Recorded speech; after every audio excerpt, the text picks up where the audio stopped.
As a kid growing up in the ghetto, one of the things I wanted the most was not money. It was fame. I wanted to be known. I wanted people to say, "Hey, there goes OJ." That wish came true for Mr. Orenthal James Simpson, one of the greatest American athletes that ever lived, and a man who was the accused in one of the grisliest and most controversial murder cases ever to paint TV screens all around the world. Was he guilty? Did he get away with murder? Was he an egomaniac harboring a dangerous personality disorder? Or was he the friendly, jovial giant he came across as in the public eye, the victim of a conspiracy, not the type of guy who would almost hack off the head of the one he professed to love? Before we get into that, some of you might not be familiar with this once American idol, sports icon, and man that divided America. So let's introduce you to him. He's best known as O.J. Simpson, but to many back in the day, he was known as the Juice. Brought up on the wrong side of town to an adoring mother and a drag queen father, O.J. got into trouble as a kid and also suffered from physical disabilities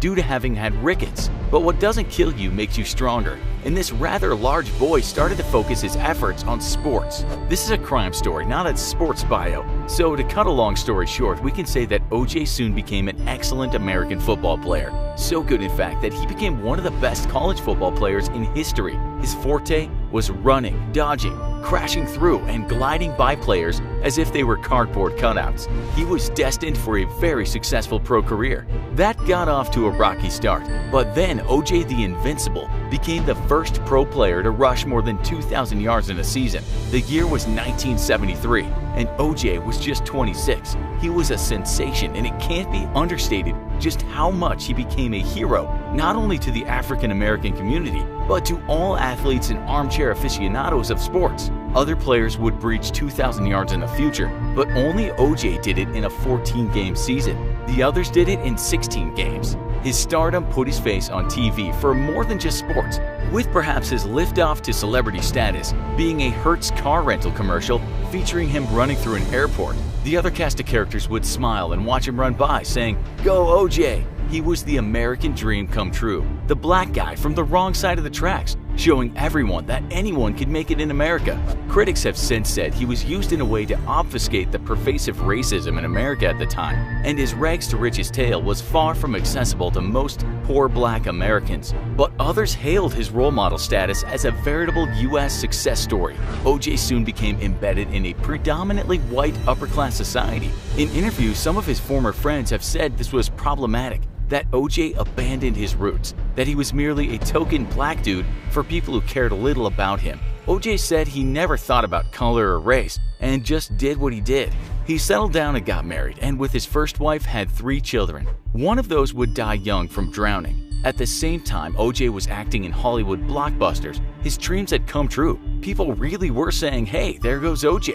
We must say at this point his celebrity didn't encircle the globe, as American football wasn't very popular outside of the US. But give him a few years and O.J. would be a household name from Adelaide to Aberdeen, for all the wrong reasons. In 1979, he met an 18-year-old girl called Nicole Brown, who was a waitress in a private Beverly Hills club called Daisy. He told one of his friends that one day he would marry this incredibly beautiful girl, and the unstoppable O.J. did just that after he had divorced his first wife. The year was 1985 when O.J. married Brown, and the two would have 2 children of their own shortly after the marriage. This was a rocky relationship, and in interviews, Brown's friends have come forward a number of times to say he was a man with a violent temper. In fact, in 1989, O.J. pleaded no contest to spousal abuse. The two later divorced in 1992. You can actually listen to a recording of Brown calling the police at one point, saying she was scared he was going to beat her badly. The domestic violence that O.J. perpetrated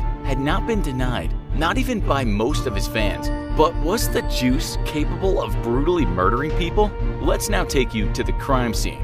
The night of the crime was June 12, 1994. We might never know exactly what happened on that night, but Brown and her friend Ron Goldman were found dead at Brown's townhouse in Brentwood, Los Angeles. If you've seen the documentaries about this crime, you might have seen the crime scene photos. Brown had been hit on the head with a blunt object, slashed multiple times, and stabbed.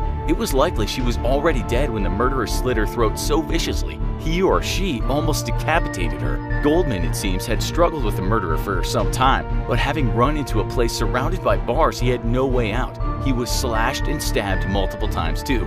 It seems one of his major arteries in his leg was cut and he lost a lot of blood quickly. But as one commentator said, the murderer again went into overkill. Goldman was stabbed in the neck at almost the same place multiple times. No one disagreed. Whoever had done this had done so fueled by a monstrous rage. It's said that Goldman had been at Brown's house as he was delivering some lost glasses. He had put those in an envelope. Both the glasses and the envelope were later found at the crime scene. We'll later hear in court that a loud bang was heard at her house in the evening.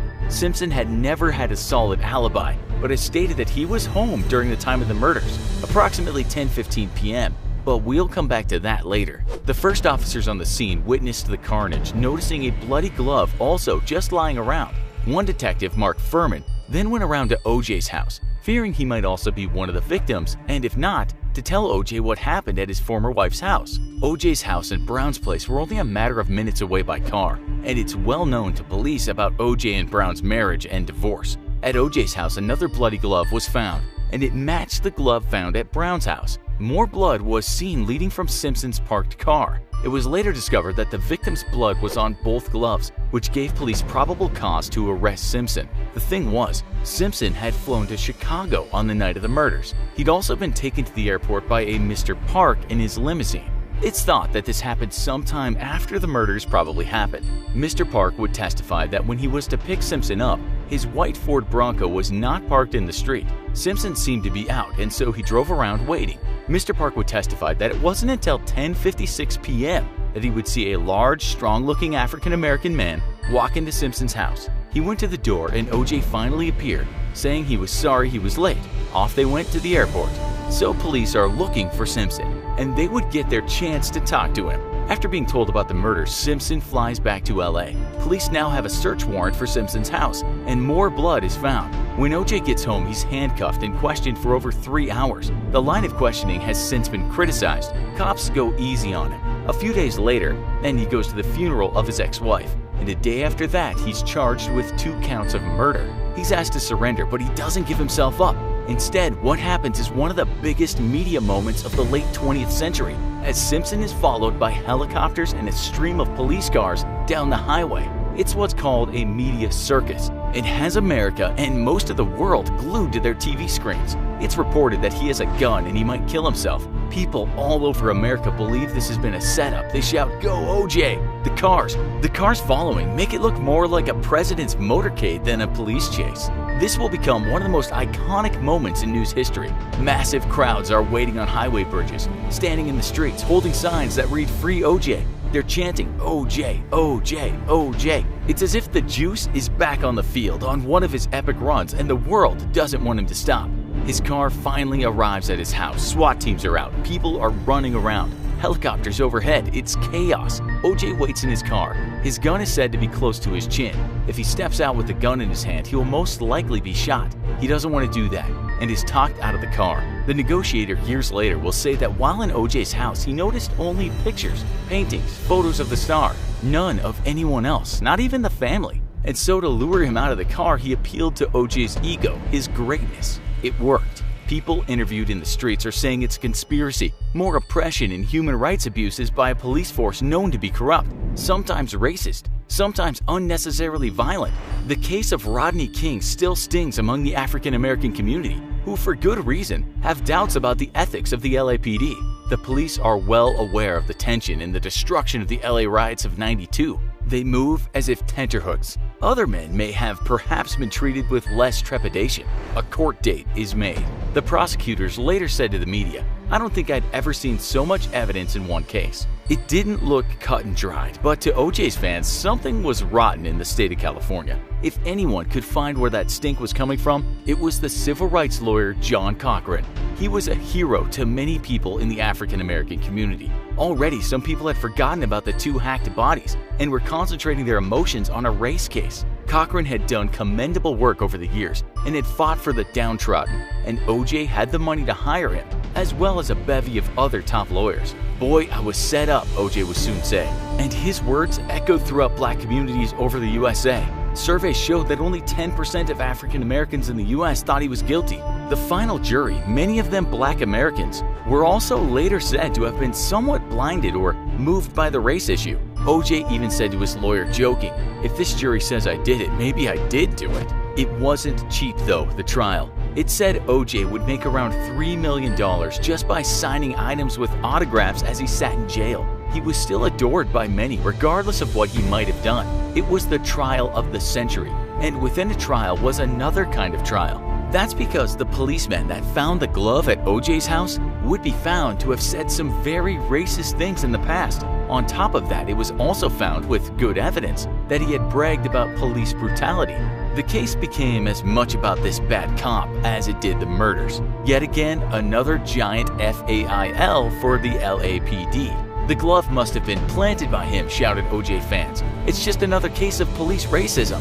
There was blood of the victims all over the place, from OJ's house to his car. It was open and shut in terms of DNA evidence. But those crafty lawyers proved that the crime scene had been contaminated and that possibly there had been a setup. They weren't trying to prove that the cops had something against OJ, only that the possibility that they had planted evidence for an easier arrest. Even though OJ had been cut himself that night and his blood was mixed with the victims, the lawyers managed to convince a jury that something was wrong. And indeed, the police had mishandled evidence. We might also say that DNA evidence was kind of new to everyone, not just the jury. Nowadays, we can read things such as this. It is reported that the DNA evidence showed that the chance that some of the blood found near the bodies came from anyone but Simpson was 1 in 170 million. The chance that the blood found on Simpson's sock could be from someone other than Nicole Brown was 1 in 21 billion. But back then, the jurors didn't trust DNA. They also believed the defense and that there had been some kind of setup and OJ's blood had been taken and just thrown everywhere. From the crime scene to his car, to his house, to his clothes. The gloves were tried on in court, and famously, OJ donned latex gloves first, and then somewhat dramatically proved his hands were too big for the leather ones. Another bad move from the prosecution. His blood and the victims were on those gloves, but it didn't matter. As Cochran told the jury, if the glove doesn't fit, acquit. Hair from an African American was also found at the scene and on Ron Goldman's shirt, while shoes matching Simpson's size had made footprints in the blood. After the trial, evidence would be found of Simpson owning the exact shoes that were worn by the killer. But it was too late then. The sock we just mentioned was also found at Simpson's home, and that too had blood of the victims on it. But as we said, some finagling by very clever lawyers persuaded the jury not that the cops had colluded and set OJ up, but that there was a chance that evidence had been mishandled. Photos of Brown's bruised face were shown to the jury. From a time Simpson had beat her in the past and been arrested, it didn't matter. There was a racist cop involved with that evidence, and that meant something. LAPD criminalists had done a poor job, and that meant something too.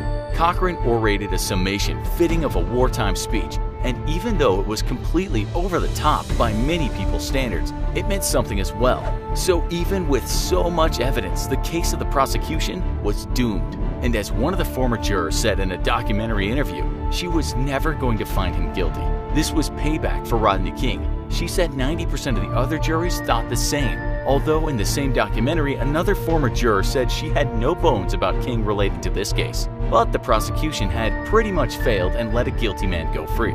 Lots of evidence was not presented by the defense, such as Brown calling a woman's shelter days before her death, saying she feared her ex-husband was stalking her, or the fact that a shop owner had said Simpson had bought a 15-inch knife from him that might have matched the kind of knife in the murders. The prosecution couldn't use that because the man who sold it to Simpson sold his story to the media. Police did search for a knife but couldn't find one. The media also reports that a knife was found during the demolition of Simpson's house some years later, but it was kept as a memento by an LAPD officer. Another person said she saw Simpson's Ford Bronco driving wildly that night, but she also sold that story to the media, and so the prosecution couldn't use her testimony. Civil rights activists called it a victory for Black America, and no shortage of people jubilantly shouted from the streets that justice had been served. What most people fail to realize is that OJ had admitted that he would have lost without doubt had he not have had this expensive team of lawyers. In terms of human rights, was this justice not justice bought with money?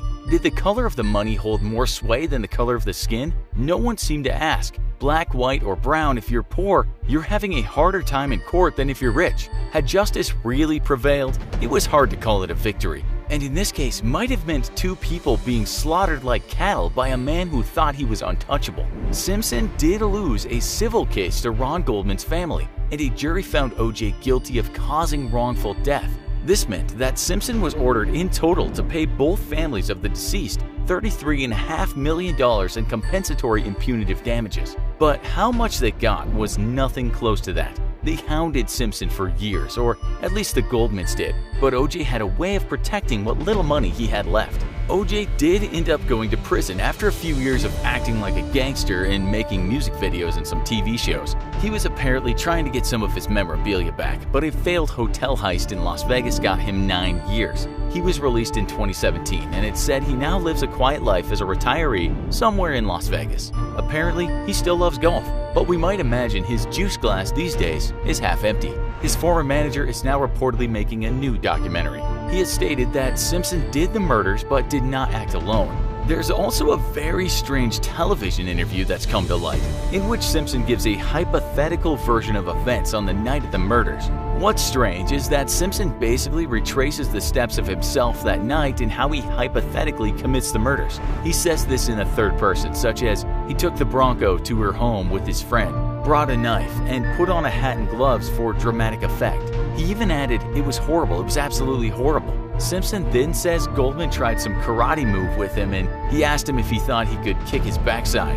He said he then blacked out, but came around and there was stuff all around them. He was talking about blood. If you watch this, you might just wonder what the heck you've just seen. The video was not published for many years because it was such a sensitive case and there could be legal issues, so the tapes were reportedly only recently found. So after hearing all this, are you in the Go OJ camp, or do you think he was guilty?